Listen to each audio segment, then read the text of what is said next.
Paprika एक मासूम लड़की की कहानी। मूवी शुरू होती है पेम्प्रिका नाम की एक सुंदर जवान लड़की से जो अपने बॉयफ्रेंड के लिए वेश्या बन जाती है। आगे उसके साथ क्या क्या होता है आगे हम मूवी में देखेंगे। और अगर आपको वीडियो अच्छी लगती है तो लाइक और शेयर जरूर कर दीजिएगा। ज़्यादा देरी ना करते हुए मूवी के विश्लेषण को शुरू करते हैं। मूवी शुरू में पेम्प्रिका शहर जाती है और एक वेश्या का काम करने लग जाती है ताकि उसके बॉयफ्रेंड को अपना खुद का बिजनेस शुरू करने के लिए पैसा मिल सके। पेम्प्रिका उसी वेश्या के अड्डे पर पहुंच जाती है और वहां की मालकिन पेम्प्रिका को एक कमरा दे देती है और बोलती है कि तुम आज से यहीं रहोगी, कस्टमर को तुम इसी कमरे में लाओगी और गपागप करोगी। वो अपनी कमाई का 50% मुझे दोगी, क्योंकि पेम्प्रिका अपने बॉयफ्रेंड को कहने पर यहाँ आती है और बोलती है कि मैं यहाँ 15 दिन के लिए आई हूँ और 15 दिन तक यही काम करूँगी, क्योंकि पेम्प्रिका को काफ़ी पैसे की ज़रूरत होती है और वो वहाँ से काफ़ी पैसा कमा लेगी और फिर वे अपने बॉयफ्रेंड के पास वापस चली जाएगी। कुछ ही देर बाद वहाँ की लड़कियों से बातचीत करने के लिए वहाँ चली जाती है। तभी उनमें से एक लड़की पूछती है तुम्हारा प्रेम कौन है। पेम्प्रिका बोलती है कि मैं यहाँ किसी के थ्रू नहीं आई हूँ। वहाँ पेम्प्रिका इस लड़की को जवाब नहीं दे पाई और वहाँ से चली जाती है। अगले सीन में देखते हैं कि वहाँ चेकअप करने के लिए डॉक्टर आता है, क्योंकि वह कोई भी नई लड़की आती है तो डॉक्टर उसका चेकअप करते हैं। तभी डॉक्टर पेम्प्रिका को कहता है कि तुम अभी यंग लड़की हो, तुम्हारे लिए ये सब करना गलत है और यह जगह अच्छी नहीं है। पेम्प्रिका कहती है मैं यहाँ 15 दिन तक काम करूँगी और वापस चली जाऊँगी।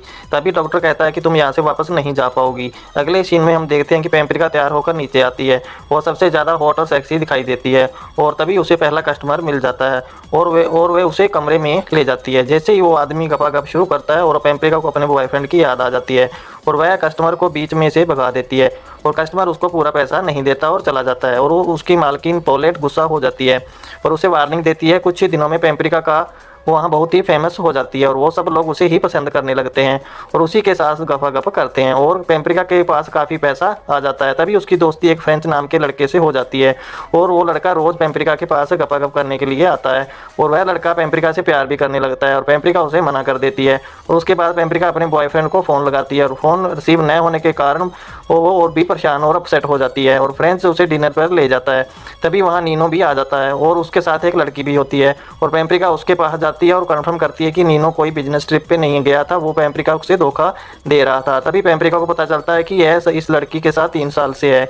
वो पेम्प्रिका वहाँ रोने लगती है। तभी फ्रेंचो उसे संभालता है और उसे अपने घर ले जाता है। वहाँ ही गपागप करने लग जाते हैं और अगले दिन फ्रेंच उसे शादी के लिए प्रपोज करता है और वह उसे मना कर देती है और वापस उसी पेलमपुरी चली जाती है और वो काम करने लग जाती है। तभी वहाँ उसका बॉयफ्रेंड नीनो आ जाता है और पेम्प्रिका की कमाई में से हिस्सा मांगता है। ऐसे ही नीनो लड़कियों को अपने प्यार में फंसाकर पेलमपुर ले जाता है और उन सब की कमाई में से हिस्सा लेता है और पेम्प्रिका को इस बारे में कुछ भी पता नहीं था। पेम्प्रिका उसे हिस्सा देने से मना कर देती है। अगले ही दिन एक एजेंट आकर एक लड़की को बहुत बुरी तरह से मारता और पीटता है, क्योंकि उसने हिस्सा देने से मना कर दिया था।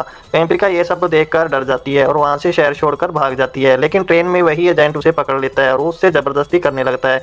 अगले सीन में हम देखते हैं कि पेम्प्रिका को उसी आदमी के साथ देखते हैं। वो कहता है कि तुम्हें मेरे साथ गपागप करना होगा और अपनी कमाई में से मुझे हिस्सा देना होगा। पेम्प्रिका उसकी बात को इग्नोर करके एक डांस क्लब में जाती है, पर उसे कोई भी वहाँ जॉब नहीं देता और फिर वो उसी आदमी की बात मान लेती है और एक पेली चली जाती है। वहाँ भी बहुत फेमस हो जाती है और फिर बड़ी बड़ी हस्तियों लोगों के साथ गपागप करती है। फिर एक दिन क्या होता है कि उसकी एक दोस्त की किसी वजह से मौत हो जाती है, जिसे देखकर वह काफ़ी अपने आप से बुरा फील करती है और सोचती है कि किसी दिन मेरी हालत भी ऐसी ही होगी। दूसरी तरफ इटली सरकार इस सब काम को बैन कर रही है, इसी कारण वो परेशान हो जाती है। फिर एक दिन अचानक फ्रैंको वहाँ आ जाता है और उसे देखकर काफ़ी खुश होती है और दोनों वहाँ गपागप करना शुरू कर देते हैं और उसके बाद फ्रैंको एक कैप्टन बन जाता है और उसके पास बोट खरीदने के लिए पैसा नहीं है और ये सब सुनकर पेम्प्रिका उसे पैसा दे देती है और शादी के लिए हाँ भी कह देती है। और कुछ ही दिन बाद पेलमपुर बंद हो जाता है और वह एक दूसरा पेलमपुर पर काम करने जाती है। उसे यह भी पता था कि यह भी कुछ दिनों बाद बंद हो जाएगा और उधर फ्रैंको की वोट पुलिस पकड़ लेती है और यह सब सुनकर पेम्प्रिका काफ़ी दुखी हो जाती है। तभी अचानक एक दिन एक बहुत बड़े आदमी को पेम्प्रिका को अपनी बर्थडे पार्टी पर बुलाया जाता है और पेम्प्रिका उस आदमी को काफ़ी खुश कर देती है और उसके बाद वह आदमी उसे शादी के लिए प्रपोज कर देता है। पेम्प्रिका भी उसे हाँ कर देती है और दोनों शादी कर लेते हैं। कुछ दिनों बाद अचानक उस आदमी की मौत हो जाती है और पेम्प्रिका को उसकी जायदाद में से आधा हिस्सा मिल जाता है और वो वापस फ्रैंको के पास लौट जाती है और उसके साथ शादी कर लेती है और उसे एक नई वोटर खरीद कर दे देती है। दोनों अपनी लाइफ में एंजॉय करते हैं। इसी के साथ मूवी का एंड हो जाता है। अगर आपको मूवी अच्छी लगी तो लाइक जरूर बनता है, एक लाइक तो जरूर कर दीजिए और साथ में अगर आप इसी तरह की रोमांटिक मूवी देखना चाहते हैं तो हमारे चैनल को सब्सक्राइब कर लें, साथ में बेल आइकन ऑन कर दें, क्योंकि आने वाली कोई भी लेटेस्ट वीडियो का नोटिफिकेशन आपको सबसे पहले और जल्दी मिल सके। तो मिलते हैं किसी न्यू नेक्स्ट मूवी के साथ, तब तक के लिए टेक केयर, बाय बाय।